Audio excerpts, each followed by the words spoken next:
요즘에 MZ 세대들, 이 젊은 MZ 세대들을 보면서 두 가지 어떤 그 감정을 느끼게 됩니다.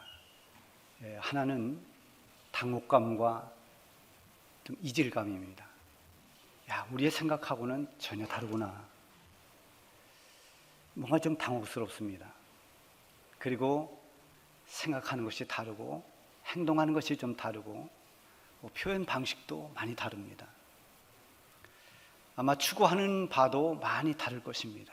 그래서 때로는 당혹스럽기도 하고 또 약간의 이질감도 느낄 때가 있습니다. 그러나 또 하나는 부러움입니다. 이 젊고 신박한 MZ세대들의 그 솔직함, 거침없이 표현하는 그런 것들을 보면서 과거의 기성세대들이 눈치 보느라 또는 체면 때문에 하지 못했던 그런 것들을 조금 더 가감없이 기성세대들이 하지 못했던 그런 표현들을 하고 그렇게 솔직한 행동들을 하는 걸 보면서 때로는 신선함을 느끼기도 하고 부러움을 느끼기도 합니다. 그 시대마다 사회적인 어떤 특성에 따라서 아이들이 느끼고 경험하는 것, 그것에 의해서 새로운 세대가 만들어지죠. 그래서 시대마다 다 뉴 제너레이션, 그 새로운 신세대들이 생겨납니다. 사고방식이 다르고 언어 표현이 다르고 또 생각하는 것도 좀 다릅니다. 자, 그러나 어떤 것이 좋고 어떤 것이 나쁘다라고는 할 수가 없습니다. 그 세대의 다 특징들이기 때문에 그 세대가 가지고 있는 장점이 있고 단점도 있습니다. 자, 그런데 이 기성세대와 젊은 세대, 또 부모 세대와 자녀 세대, 여기 각각 특성이 있지만은 부모 세대가 가지고 있는 장점이 있습니다. 이 부모 세대가 가지고 있는 장점은 인생을 좀 더 많이 경험하면서 쌓은, 말하자면 축적된 경험이 있다라고 하는 것입니다. 이것은 대단한 장점이죠. 그래서 이것을 미처 경험하지 못했던 이 다음 세대들, 자녀 세대들에게 부모 세대들은 그것을 잘 조언해 주고 싶어 합니다.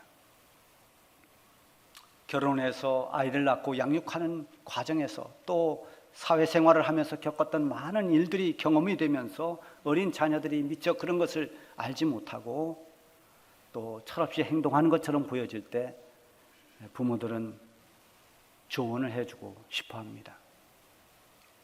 자녀를 사랑하는 부모로서 정말 자녀를 위해서 꼭 필요한 조언을 누구나 다 해주고 싶은 것입니다. 그런데 이 좋은 조언을 해주고 싶어도 듣는 자녀 세대들이 그것을 귀찮게 생각하고 잔소리로 생각하고 또 거부하고, 그렇게 되면 그런 조언도 잘 하지 못하죠. 그러나 포기할 수 없으니까 그럴 때 그렇게 말하죠. 너도 나중에 결혼해서 애 낳고 한번 해봐라, 이런 거죠. 어쨌든 이 자녀를 사랑하는 부모로서 정말 자녀를 위해 부모는 좋은 말을 해주고 싶어 합니다. 이 시대는 많은 변화를 가져왔습니다. 정말 눈부시게 발전했습니다. 불과 반세기 전만, 그때만 이렇게 비교를 해도 상상을 할 수 없을 만큼 이 시대는 많은 그런 발전을 해왔고 많은 것이 좋아졌습니다. 그럼에도 불구하고 우리가 또 반면에 잃어버리는 것도 있습니다. 그 가운데 하나가 참된 스승을 두려고 하지 않는 것입니다. 내 삶에 좋은 멘토가 될 수 있는 그런 스승, 그 스승이 부모가 될 수도 있고 선생님이 될 수도 있고 선배가 될 수도 있습니다. 나에게 바른 교훈을 줄 수 있는 진정한 스승을 두지 않고 자기의 욕심을 이루기 위한 자기 사욕을 쫓아가는 그런 스승을 두는 것이 문제라고 지적합니다. 성경에 보면 디모데후서 4장 3절 4절에 이렇게 말씀하고 있어요. 때가 이르리니 사람이 바른 교훈을 받지 아니하며 귀가 가려워서 자기의 사욕을 쫓을 스승을 많이 두고 또 귀를 진리에서 돌이켜 허탄한 이야기를 좇으리라. 정말 들어야 할 그런 바른 조언에 대해서는 귀를 기울이지 않고 사욕을 채울 허탄한 이야기에 귀를 기울인다는 것입니다. 부모는 자녀를 위해서 조언을 해줍니다. 스승은 사랑하는 제자에게 또 선배는 아끼는 후배에게 조언을 합니다. 사랑하기 때문입니다. 정말 잘 되기를 바라기 때문입니다.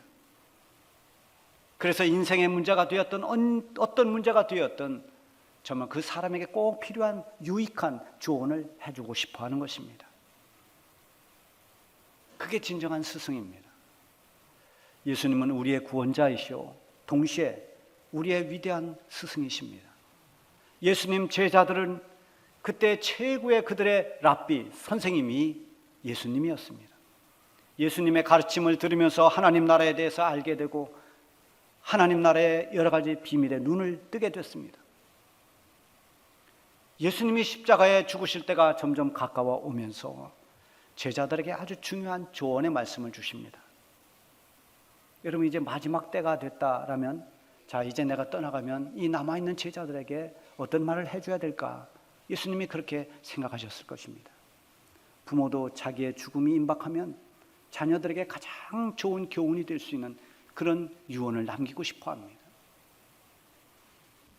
이 마태복음 24장은 예수님께서 제자들에게 이 세상의 끝날이 되면 어떤 징조가 있을지를 말씀해 주고 있습니다. 세상 끝날이라고 하는 것은 종말을 말하는데, 종말은 두 가지로 구분이 됩니다. 하나는 개인적인 종말이 있습니다. 이것은 우리 각 사람이 이 세상의 삶을 다 마치고 죽음을 맞이하는 죽음의 때가 개인적인 종말입니다. 사람이 누구나 다 태어나는 때가 있는 것처럼 어느 누구도 예외 없이 또 우리는 죽을 때가 있습니다. 개인적인 죽음, 이게 개인적 종말이죠. 또 하나의 죽음은 우주적인 종말입니다. 이것은 개인의 어떤 사람의 죽음이 아닌 이 세상의 종말입니다. 그때 하나님께서 천지를 창조하신 하나님은 마지막 때에 이 모든 것의 심판주가 되시는 그때가 마지막 때, 바로 종말입니다. 그렇게 마지막 때가 되면 예수님이 다시 오시겠다고 하신 그 말씀대로, 그 약속대로 우리 예수님은 재림하시고, 예수님을 믿는 모든 성도들은 재림하시는 주님과 함께 부활의 영광에 참여하게 됩니다. 예수님의 재림에 대해서도 잘못 주장하는 사람들이 있습니다. 하나는 예수님의 재림의 때를 정하는 것입니다. 예수님이 언제 오신다, 몇 년도에 오신다. 여러분, 우리 교회가 1991년도 12월 27일 날 창립이 되었어요. 그 바로 이듬 해래야 며칠 안 돼서 바로 그 다음 92년도가 됐습니다. 92년도가 되면서 엄청난 이단의 바람이 불었습니다. 다미 선교회라고 하는 이 이단이 전국을 강타했습니다. 그래서 92년도 10월 28일이 종말이 되고, 그때 모든 사람들이, 예수 믿는 사람들은, 또 바른 자기들이 말하는 신앙을 가진 사람들은 휴거한다 그랬습니다.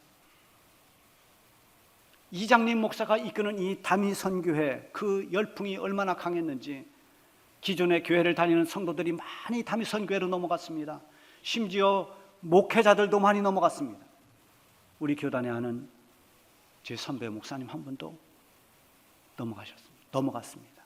미혹됐습니다. 그래서 나중에 이 처리를 어떻게 할 것인가도 굉장히 고민하던 때가 있습니다. 그만큼 큰 영향을 주었습니다. 그러나 92년도 10월 28일 세상의 매스컴까지도 다 그날 중계방송을 했습니다. 과연 마지막 날이 올 것인가? 여러분, 이것은 아주 간단한 문제입니다.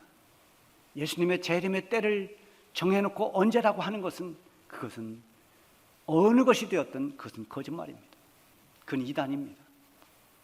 성경 마가복음 13장 32절에 보면, 그러나 그날과 그때는 아무도 모르나니 하늘에 있는 천사들도 아들도 모르고 아버지만 아시느니라. 그때 다미 선교회 이장님 목사는 하나님이 자기에게 천사를 통해 살짝 가르쳐줬다는 겁니다. 야, 10월 28일 날 올 거야. 얼마나 웃기는 코미디입니까? 앞으로도 언제 지구의 종말이 온다, 세상의 종말이 몇 월 며칠 날 온다, 이건 다 거짓말입니다. 그건 이단들입니다. 그런가 하면 아예 주님의 재림을 부인하는 사람들이 있어요. 주님은 재림하지 않는다. 그것은 이단이라기보다는 불신자들입니다. 예수 믿지 않는 사람들의 생각입니다. 예수님은 다시 오실 것입니다. 초대교회 성도들은 그 혹독한 박해 속에서도 이 믿음을 가지고 고난을 견뎌냈습니다. 주님은 다시 오신다. 마라나타, 서로 위로하면서 초대교회 성도들의 믿음의 구호가 마라나타였습니다. 아멘. 주 예수여 오시옵소서. 주님 오시기를 고대하며 그들이 처한 환난과 고난을 극복해 나갔습니다. 예수님이 재림하시고 세상이 종말일 때가 가까이 올 때는 징조가 있다고 그랬습니다. 예수님 제자들이 그 징조가 무엇입니까? 거기에 대해서 예수님이 대답해 주신 말씀이 오늘 본문입니다. 첫 번째는 사람의 미혹이 있을 것이다, 이렇게 말씀하십니다. 4절 5절에 보면 예수께서 대답하여 이르시되 너희가 사람의 미혹을 받지 않도록 주의하라. 많은 사람이 내 이름으로 와서 나는 그리스도라 하여 많은 사람을 미혹하리라. 마지막 때가 되면 이렇게 미혹의 영들이 극성을 부립니다. 믿는 사람들의 믿음을 흔들어 놓고 방황하게 만듭니다. 사람을 메시아로, 신으로 그렇게 착각하게 만듭니다. 어느 누가 되었든 신격화하는 모든 사람은 다 잘못된 교주들이거나 이단들입니다. 미혹의 영이 특히 이단 교주들을 통해서 역사합니다. 이단이라는 것은 과거 초대교회부터 쭉 교회 역사 속에 있어 왔습니다. 우리 한국 교회 역사 속에서도 꾸준히 지금까지도 복음이 전해지는 곳에 이단도 같이 활동했습니다. 이단이라고 하는 것은 다를 이자의 끝단입니다. 확 다른 게 아니라 끝이 살짝 다릅니다. 그래서 잘 표시가 안 납니다. 구분하기가 어렵습니다. 이단 사입이 다 그렇습니다. 엉뚱한 소리가 아니고 마치 성경 이야기를 하는 것 같은데 깊이 들어가 보면 왜곡시킵니다. 잘못된 겁니다. 이 유명한 박태선 장로, 능력을 행하고 했던 전도관의 박태선 장로, 그리고 통일교회 문선명, 그 후에 계속해서 수도 헤아릴 수 없이 많은 교주들이 등장하고 그런 사이비 이단들이 등장했습니다. 요즘에 넷플릭스를 통해서 핫 이슈가 됐던 나는 신이다, 거기 나오는 정명석, JMS라고 하죠. 벌써 오래전부터 이단으로 규정됐던 사람입니다. 정말 말도 안 되는 그런 교리를 가지고 미혹하는데도 여기에 많은 젊은 여성들이 빠져듭니다. 이해가 가지 않습니다. 어떻게 저게 빠질 수 있을까? 그런데 미혹의 영이 역사하기 때문입니다. 최근에 가장 큰 바람을 일으킨 이단은 신천지입니다. 교회를 추수바치라 해서 교회 다니는 많은 성도들을 대상으로 추수를 하려고 교회를 흔들고 성도들을 뺏어갔습니다. 너무나 교묘하게, 너무나 철저하게 그렇게 전략을 짜고 거짓말을 모략이라는 말로 대신하면서 그렇게 사람들을 속이며 포교 활동을 나갔고 지금도 여전히 왕성하게 활동하고 있습니다. 숨어서 하던 것을 이제는 드러내놓고 하지만 이 두 가지를 병행하고 있습니다. 한쪽은 숨어서 하기도 하고 하나는 드러내놓기도 합니다. 앞으로도 이런 미혹의 영은 계속 역사할 것이고 이단들은 계속해서 나올 것입니다. 어쩌면 이런 JMS나 또는 신천지 그보다 더 큰 이단이 나타나서 사람들을 뒤흔들지도 모릅니다. 우리 주님께서 마지막 때가 되면 내가 그리스도다 그러면서 사람들을 미혹하는 것을 주의하라고 말씀하셨습니다. 미혹의 영이 교주들을 통해서 나타나기도 하지만 때로는 이 영적으로 무너지게 하는 다양한 부류의 사람들을 통해서도 역사합니다. 종교가, 사상가, 철학가 이런 사람들을 통해서도 우리의 영을 흔들어 놓을 수 있습니다. 미혹의 영을 이기는 길은 영원히 변하지 않는 진리 되신 우리 주님을 붙잡는 것입니다. 주님 안에 거하고 주님을 사랑하고 주님과의 온전한 관계를 가질 때 주님이 우리를 붙들어 주시고 성령의 인도를 받으면서 미혹의 영을 이길 수 있습니다. 또 하나는 진리의 말씀인 성경 말씀을 붙잡는 것입니다. 그 잣대를 성경으로 삼아야 됩니다. 성경에 이 말씀과 맞는 것인가? 그래서 여러분은 꾸준히 성경의 말씀을 가까이 해야 됩니다. 주일날만 성경 보고 덮어놓은 채 일주일 지내서는 안 됩니다. 여러분 항상 말씀을 가까이 하고 암송하고 말씀을 읽고 그래서 말씀을 잘 알아가야 됩니다. 말씀을 통해서 그런 모든 이단들의 왜곡된 그런 것들을 분별할 줄 아는 지혜를 키워야 합니다. 어떤 미혹의 영이 역사해도 여러분 조금도 동요되거나 흔들리지 않기를 바랍니다. 대개 이런 미혹의 영이 강하게 역사할 때 사람들이 어디에 미혹되냐면, 야, 이건 교회에서도 안 가르쳐준 정말 신기한 거다, 새로운 거다, 이제야 정말 예수 믿는 게 뭔지 알았다, 이거 다 이상한 겁니다.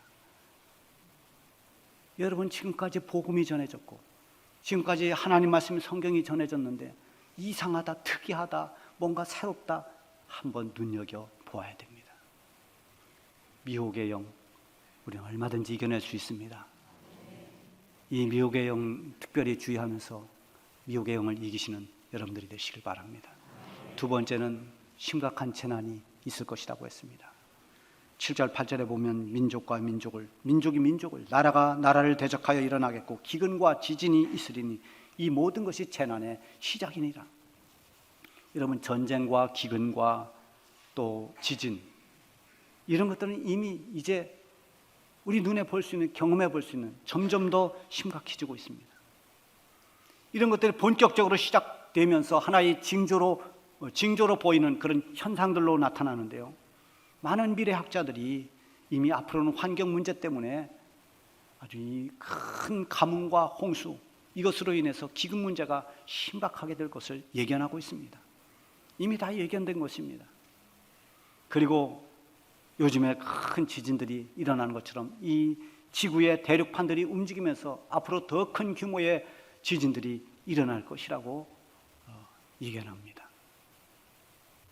전쟁의 위험도 마찬가지입니다. 이 지구상에 있는 핵무기, 이게 작동되면 지구에 살고 있는 모든 사람들이 다 전멸될 수 있을 만큼의 무서운 무기가 지금 소유되고 있습니다.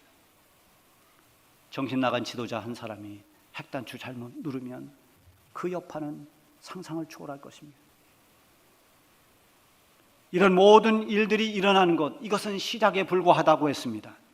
이런 모든 재난이 시작되면서 사람들의 심성은 더 악해지고 그 여파가 기독교 박해로 이어집니다. 9절부터 12절에 그것을 말씀하고 있죠. 그때 사람들이 너희를 환난에 넘겨주겠으며 너희를 죽이리니 너희가 내 이름 때문에 모든 민족에게 미움을 받으리라. 그때 많은 사람이 실족하게 되어 서로를 잡아주고 서로 미워하겠으며 거짓 선지자가 많이 일어나 사람을 미혹하겠으며 불법이 성함으로 사람의 사랑이 식어지리라. 여기 더 설명이 필요 없을 만큼 환난 때 일어날 일들을 자세히 말씀하고 있습니다. 여기 보면 외부로부터 이 박해가 있게 될 것이라는 겁니다. 마지막 때가 되면 점점 예수님을 구주로 믿는 그리스도인들이 박해를 받습니다. 미움을 받습니다. 여러분 우리의 교리가 미움을 받기에 딱 좋습니다. 얼마 전에 스님과 이 천주교 신부와 또 우리 목사님과 원불교 이렇게 같이 모여서 찬양을, 노래를 하는 그런 걸 제가 아침에 봤는데 참 어쨌든 보기 좋았습니다. 서로 어떤 음악이라는 것을 같이 공유하고 서로 대적하기보다 서로 이렇게 화합하고 그런 것은 얼마든지 저도 좋다고 생각합니다. 그런데 교리를 섞을 수는 없습니다. 여러분 불교는 어떻게 보면 깊은 철학입니다. 불교 스님들이 교회에 와서 같이 예배드리고 찬송가 부르는 거 그거 문제될 게 하나 없습니다. 불교 교리에 그것을 죄다 그런 거 없습니다. 그런데 여러분 예수님이 우리에게 가르쳐 주신, 하나님이 우리에게 말씀해 주신 첫 계명이 무엇입니까? 나 외에 다른 신을 너에게 두지 마라. 예수님도 내가 곧 길이요 진리요 생명이니 나로 말미암지 않고는 아버지에게로 올 자가 없다. 다른 이로서는 구원을 받을 수 없나니 천하 인간의 구원을 받을 만한 다른 이름을 우리에게 주신 일이 없다라고 합니다. 여러분 그렇다면 오직 구원받는 길은 예수님밖에 없습니다. 이 진리를 지키려고 하니까 사람들이 미워하는 겁니다. 왜 기독교 신자들은 저렇게 편협적인가? 속이 좁은가? 예수 믿어야만 구원받는다고 저렇게 말하는가? 그래서 미움을 받습니다. 그렇다고 해서 화합한다고 이것을 바꾸는 것은 그건 배교입니다. 그것은 주님을 버리는 것입니다. 진리를 떠나는 것입니다. 우리가 믿음을 끝까지 붙들고 나가면 사람들에게 미움을 받을 수 있는 조건이 있습니다. 여러분들이 미움을 받고 박해를 받아도 끝까지 진리를 붙잡고 나가시기를 바랍니다. 오직 예수님만이 구원의 길임을 여러분들이 조금도 변함없이 그 진리를 붙들고 살아가시기를 바랍니다. 그런가 하면 내적으로 어려움이 옵니다. 서로가 서로를 잡아주고 서로 싸운다고 했습니다. 실족한 사람들이, 이 실족한 사람들은 왜 실족했을까요? 환난이 오니까, 너무나 고통스러우니까 믿음을 버렸습니다. 교회를 떠났습니다. 그렇게 실족한 사람들이 오히려 대적합니다. 여러분, 교회를 대적하는 안티크리스찬들은 대부분이 전혀 교회하고 상관없는 사람들이 아닙니다. 교회 다니다 상처를 받았거나 뭔가 나쁜 경험을 가진 사람들이 다 공격합니다. 이런 일들이 점점 더 일어날 것이라는 것입니다. 그래서 내분이 일어납니다. 서로 미워하고 대적하고 고발합니다. 교회의 화평이 깨집니다. 이게 말세의 징조입니다. 그런가 하면 하나님의 말씀의 법도가 지켜지지 않습니다. 불법이 성행한다. 불법이라는 것은 하나님의 법을 대적하는 것이고 하나님의 말씀을 대적하여 깨트리는 겁니다. 하나님의 말씀을 잣대로 삼지 않고 세상의 기준과 세상의 가치와 이런 것들로 기준을 삼아서 하나님의 질서를 깨고 법도를 무너뜨리는 이런 불법이 난무하게 될 것이라고 했습니다. 그때가 말세에 나타나는 하나의 징조라는 겁니다. 그러면서 사람들의 사랑이 식어진다고 했습니다. 여기서 말하는 사랑은 하나님의 사랑, 하나님 사랑, 이웃 사랑입니다. 우리가 정말 사랑해야 할 하나님을 사랑하고 이웃을 사랑해야 하는 그 사랑이 싸늘하게 식어진다는 것입니다. 사랑이 변질됩니다. 여러분, 사랑하다가 사랑이 변질되면 사랑은 식습니다. 왜냐하면 엉뚱한 것의 마음을 빼앗기기 때문입니다. 디모데후서 3장에 보면 말세에 고통하는 때가 이르면 사람들이 자기를 사랑하고 돈을 사랑하고 세상의 쾌락을 하나님 사랑하는 것보다 더한다고 기록하고 있습니다. 이렇게 미혹의 영들이 활개를 치고 전쟁과 기근과 지진이 심해지고 불법이 성행하고 사랑이 식어져서 서로를 대적하는 이 말세의 징조들이 있다고 하더라도 그때가 세상의 끝이 아니라 그것은 하나의 끝이 되는 징조고 정말 세상의 끝날이 오려면 한 가지가 더 채워져야 한다고 했습니다. 14절에 있는 것처럼 이 천국 복음이 모든 민족에게 증언되기 위하여 온 세상에 전파되리니 그제야 끝이 오리라. 하나님의 복음이 모든 민족에게 전해졌을 때 그게 끝이라는 겁니다. 여러분, 지금도 계속해서 복음이 전해지지 않는 미전도 종족들에게 복음을 전하고 있습니다. 선교사님들이 파송되고 끊임없이 복음을 전하는 일에 애를 쓰고 있습니다. 세상의 끝날이 언제일지 우리는 아무도 알지 못합니다. 그러나 분명한 것은 주님께서 말씀해 주신 것처럼 우리에게 마지막 때에 이렇게 제자들에게 조언해 주신 것처럼 마지막 때 종말이 때가 온다는 것입니다.